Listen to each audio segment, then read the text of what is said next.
из батальона «Айдар» и «Аскер» захватили сельхозпредприятие «Чонгар», генетически принадлежавшее жене крымско-татарского общественника Сейтумира Неметулаева.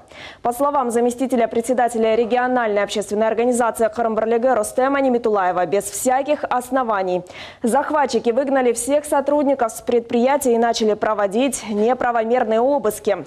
По словам Неметулаева, батальон Ислямова требовал 50% прибыли от бизнеса на нужды бандформирования, угрожая, что в противном случае у семьи возникнут проблемы.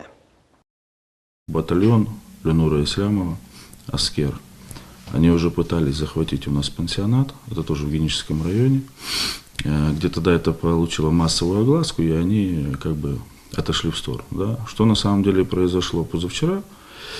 Ворвались вооруженные люди, в масках, в балаклавах. На тот момент там находилась моя мама Неметулаева Надия. Она также является руководителем и собственником предприятия.